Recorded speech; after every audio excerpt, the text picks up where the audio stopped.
हाँ तो good morning मेरे प्यारे स्टूडेंट। मेरे इस क्लास में फिर से आप लोगों का स्वागत करते हुए मैं स्वयं विकास सर। आप लोगों को मैं बहुत सारी ऐसी क्लासेस दे रखा हूँ और एक एक स्टेप करके सारी क्लासेस देता जा रहा हूँ और आप लोग को मुझे आशा नहीं विश्वास है कि समझ आ रहा होगा। और सारी स्टेप को फॉलो करते हुए अब इस समय हम लोग प्रश्नावली 5.1 को खत्म करके अब आ गए हैं प्रश्नावली 5.2 पर। इससे पहले मैंने इसके बारे में चर्चा कर रखा है कि फार्मूले किस प्रकार से कार्य करने वाले हैं। जो फार्मूले मैंने दिया है 5.2 उसमें मैंने प्रश्नावली लिखा है। हमारा जो पार्ट है वो पार्ट नंबर आपका 6 जा रहा है, उसमें आप लोग के सामने मैंने ये प्रेजेंट किया है। आइए देखते हैं। ये इस प्रकार का क्वेश्चन है आप लोग के सामने और मैंने इसको लिख रखा है और आप लोग को अच्छी तरह से समझाने के लिए पहले से मैंने यहाँ पर क्या है सेटिस्फाइड कर रखा है। देखिए यहाँ पर कुछ ये एनसीईआरटी बुक से रिलेटेड सारे क्वेश्चन आ रहे हैं और आपको ये एनसीईआरटी बुक से मैं सारी क्लासेस देता जा रहा हूँ, ठीक है। तो देखिएगा, निम्नलिखित सारणी में रिक्त स्थानों की पूर्ति कीजिए। आपसे बोल रखा है कि निम्नलिखित सारणी में रिक्त स्थानों, ये जो आपको रिक्त स्थान मिल रहा है उसको आपको क्या करना है, पूर्ति करना है। जहां समांतर श्रेणी का पहला पद ए तथा सर्वांतर डी तथा एनवा पद और ए एन है, तब मतलब आप समझ पा रहे हो, ये आपके पदों की संख्या, ये कुल पदों की संख्या होती है। ये पद की यानी जितना पद होता है उतने का नंबराइज करता है। तो आइए देखते हैं किस प्रकार से इसको हम लोग लगाएंगे। आपके सामने में बहुत सारा ऐसे फार्मूले दे रखा था, कुछ उस फार्मूले की चर्चा एक बार मैं पुनः एक बार और करना चाहूंगा कि अगर आपके पास एन तक नंबर का अगर पता हो तब का सेटिस्फाइड कब करेंगे। यदि आपको ए एन पता हो तब की वैल्यू किस प्रकार से प्रेजेंट करेंगे। तो ए एन का व्यापक सूत्र यानी ये आपका व्यापक सूत्र होता है एपी का क्या बाबू, व्यापक सूत्र जो आता है वो ए एन बराबर होता है ए प्लस एन माइनस वन और क्या। अगर इस प्रकार से ये प्रेजेंट हो रहा है तो आप समझ पा रहे होंगे कि ये फार्मूला किस पर लागू होने में। मैंने कल बता रखा था, यदि कोई नंबर है 2 है 4 है 6 है डॉट डॉट डॉट का आपका ए एनवा पद ये पूछा जाएगा तब इसका प्रेजेंट किया जाएगा। यदि यहाँ पर कोई नंबर दे दिया जाए, यदि कोई यहाँ पर नंबर तो उसको आप लास्ट नंबर कहोगे तो ये वहां पर प्रेजेंट हो जाएगा।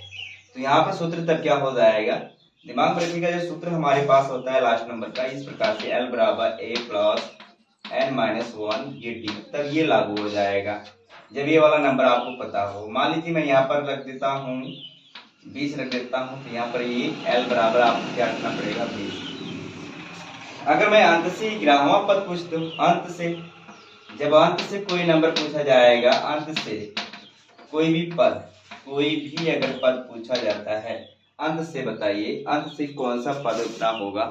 तो जब आपसे पूछा जाता है तो ये n बराबर होता है l minus n minus one d. कब ये लागू होगा, जब अंत से पूछा जाएगा तब। एक बार ये मैंने पुनः आप लोग के सामने क्या है अध्ययन कराया है। चलिए आगे देखते हैं किस प्रकार से ये लागू किया जाता है। ये फार्मूला आप लोग के सामने है, आइए देखते हैं क्या क्या दिया है। लेटेस्ट है कि आप लोग जो लगाने का तौर तरीका है, देखिएगा किस प्रकार से ये सॉल्व किया जाता है। आपको दिया क्या है, ये की वैल्यू यहाँ पर जो दिया है मैंने वहां पर लिखेंगे। पहले आपको लगाने का तौर तरीका देखिएगा, लिखेंगे दिया है, क्या लिखेंगे, दिया क्या है, ए बराबर आपको दे रखा है 7 और डी बराबर दे रखा है कितना 3 और एन बराबर दे रखा है 8। अगर इस प्रकार की वैल्यू आप लोग को दे रखा है तो बताइएगा, और निकालना क्या है, ए एन आपका क्या है, क्वेश्चन मार्क है। यदि आपका ये क्वेश्चन मार्क है तो आपके पास व्यापक सूत्र क्या बनेगा, व्यापक सूत्र, ध्यान दीजिएगा एक ही स्टेप सेटिस्फाइड करने वाला। तो यहाँ पर जो सूत्र बनेगा वो ए एन बराबर हो जाएगा a plus n minus one d. ज्यादा आप लोग समझना क्योंकि सारी चर्चाएं मैंने कर रखा है।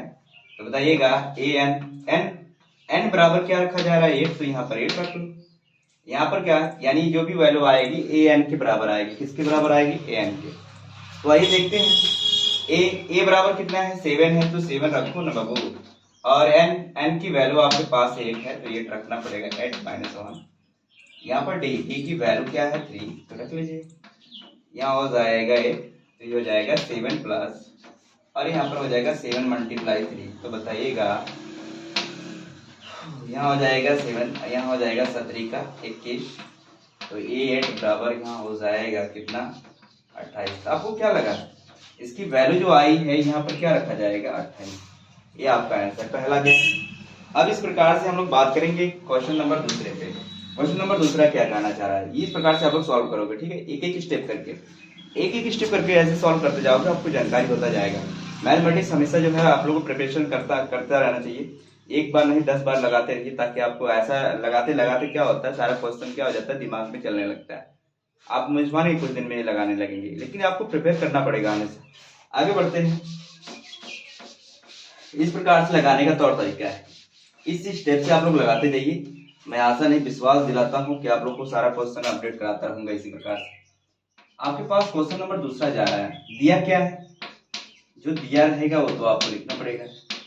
दिया है, क्या दिया है बाबू, ए बराबर, इस बार इसमें क्वेश्चन में चेक किया जाएगा तो यहाँ पर ए बराबर दे रखा है -18। ये आपका खाली स्थान है, तो डी को क्वेश्चन मार्क करो, निकालना है, जो निकालना होगा उसको आप क्वेश्चन मार्क रखो। और एन बराबर आपको दे रखा है, इस बार कितना है 10 है, और ए एन बराबर कितना है 0। इस प्रकार का क्वेश्चन है आपके पास। तो व्यापक सूत्र हम फिर से यूज करेंगे। व्यापक सूत्र आपके पास आता है ए एन बराबर ए प्लस एन माइनस 1, यहाँ पर डी होता है इस फार्मूले का। इसके बराबर मैंने रख रखा है क्या, 0, तो 0 यहाँ पर प्रेजेंट करना पड़ेगा। अच्छा, ए की वैल्यू कितनी है, -18 आपको लेकर चलना होगा। अच्छा, एन की वैल्यू यहाँ पर दे रखा है 10, माइनस कितना हो जाएगा 1, ये आपके क्वेश्चन में -1 है। डी की वैल्यू क्या है, ये देख पा रहे हो, ये क्वेश्चन के ध्यान दीजिएगा, डी की वैल्यू क्या है, कुछ नहीं, ये तो आपको क्वेश्चन मार्क है।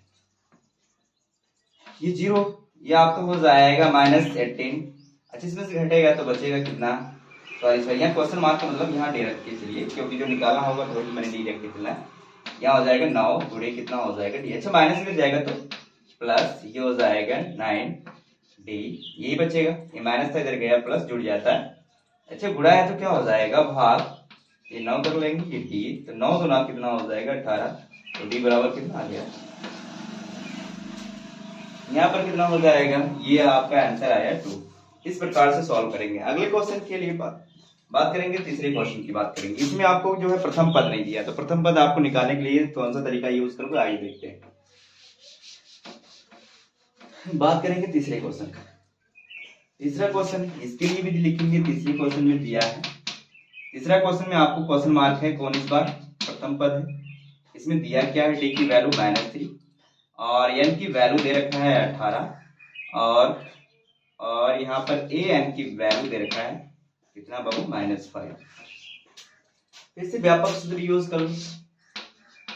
व्यापक सूत्र जब यूज करोगे तो आपको ये तो दिखाना पड़ेगा, ए प्लस एन -1 और क्या डी।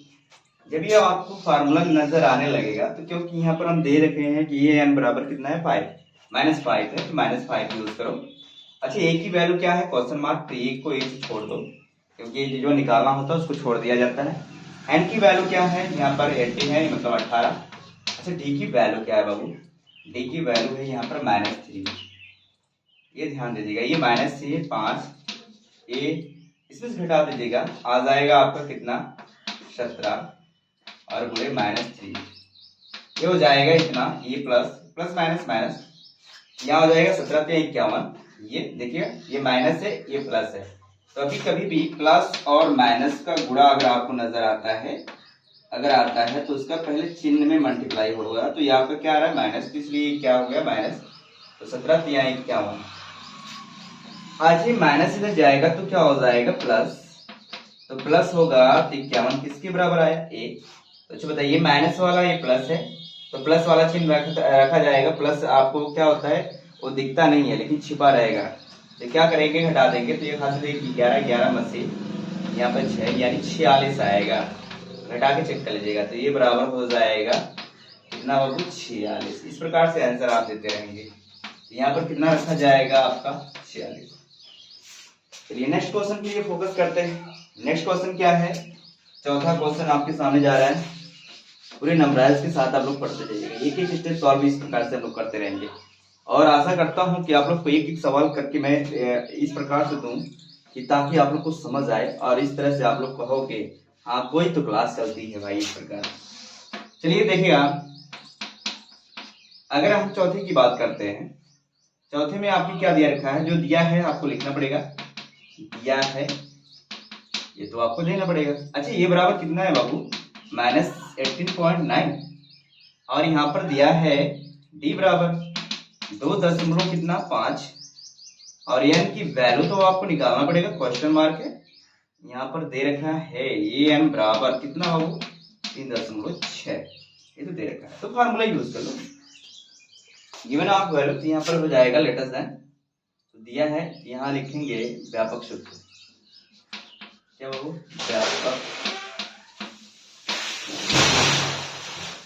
व्यापक सूत्र से हम लोग बात करने वाले हैं।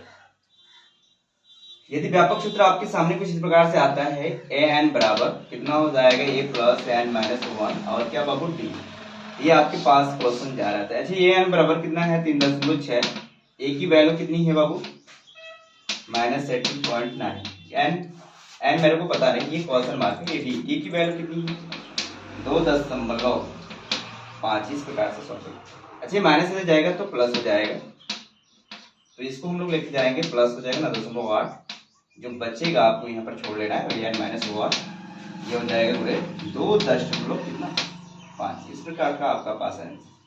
अच्छा इसमें से घटाएंगे नहीं, सॉरी ये जुड़ेगा, तो दशमलव सीध में दशमलव मैंने बता रखा था 18.9 है, ये 3.6 है, जोड़िएगा यहाँ 5 आ जाएगा, समझ आ रहा है। जब 5 आएगा तो आप देख पा रहे हैं 16 और ये सॉरी 9 और 6 कितना हो जाएगा 15, एक कैरी आपके पास आई, और यहाँ पर कितना हो जाएगा 11 1 12, एक की कैरी, और यहाँ पर यहाँ आपके पास ही जाएगा, जो हासिल मिलता जाएगा आप जोड़ते चले जाएंगे, तो यहाँ आ जाएगा 22.5 आ जाएगा। इस तरह से करेंगे तो n माइनस 1 और यहाँ पर है दशमलव इतना, अच्छा गुणा है तो क्या हो जाएगा भाग, इतना हो जाएगा 5 और यहाँ हो जाएगा 2.5, वैल्यू क्या है n माइनस 1, ये तो इसके बराबर निकालने वाले, ये थोड़ा सा स्ट्रक्चर बढ़ के जाएगा आपके पास, बताइएगा 22.5, ये 2.5, अगर एक अंक दशमलव है, सेम अंक पे है तो दशमलव पहले उड़ा दीजिए, फिर इसके बाद ये नंबर कटेगा, ये स्पष्ट रूप से मैं यहाँ पर दिखा दे रहा हूँ, और n माइनस क्या है 1 कटेगा, तो 5 25, ये 5 को 20 और 5 25, इससे कटेगा 5 1 कम 5, 5 9 45, ये हो जाएगा 9, n माइनस 1 ये माइनस से जाएगा तो प्लस n, ये हो जाएगा 10 n, तो n बराबर आ जाएगा कितना 10, ये आपका आंसर है। यहाँ पर कितना रखा जाएगा 10 आ जाएगा। चलिए नेक्स्ट क्वेश्चन की बात करते हैं, आपका लास्ट क्वेश्चन है इस बार, इस प्रकार से आप लोग स्क्रीनशॉट करते रहिएगा और इस प्रकार से सॉल्व किया जाता है सारा क्वेश्चन। बात करेंगे हम 5वें क्वेश्चन की बात करने वाले हैं, ठीक है। यहाँ पर दे रखा है a बराबर कितना 3.5, ये देखिएगा ये साइड में, d बराबर आपका दे रखा है 0, n बराबर दिया है 105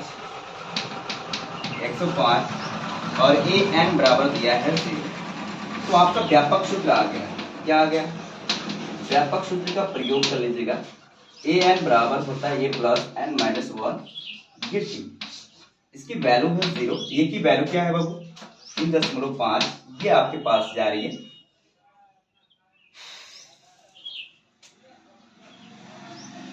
निकालना क्या था वो सॉरी इसका ही क्वेश्चन मार्क है, ये बाबू आपका क्वेश्चन मार्क है, ये आपका क्वेश्चन मार्क है, यहाँ पर देख लीजिए खाली स्थान में, यहाँ पर n की वैल्यू कितनी हो जाएगी 105 माइनस 1 और d की वैल्यू क्या है 0, तो आपको क्या लग रहा है 3.5 जो आएगा ये 100 यहाँ हो जाएगा 4 गुणे 0, घटा देंगे तो घटाएंगे तो an 3.5, अगर गुणा करेंगे तो क्या आ जाएगा 0, क्योंकि जो है 0 का गुणा दुनिया का कोई भी ऐसा नंबर आ जाए, अगर 0 का मल्टीपल है तो 0 ही आएगा, उसमें कोई संदेह नहीं है, ये आपका इस प्रकार का आंसर है। यहाँ पर क्या रखा जाएगा 3.5, इस प्रकार से सारा क्वेश्चन सॉल्व करिएगा। नेक्स्ट क्वेश्चन के लिए नेक्स्ट बार आपके सामने आएगा, इसी के साथ मैं अपनी क्लास को एंड करता हूँ, धन्यवाद, ठीक। और अगली क्लास अगर आप लोग को चाहिए तो आप प्लीज़ मेरी इस नोटिफिकेशन पे बार बार जाते रहिएगा, और आप लोग सब्सक्राइब करेंगे तो बेटर तरीके से आप लोग समझ आने वाली हर एक क्लास, और मैं इस तरह से आप लोग को क्लास देता जाऊँगा कि आप कहोगे कि हाँ ये क्लास हम मज़ा आ रही है पढ़ने में। ओके, आज के लिए धन्यवाद मेरी इस क्लास के लिए।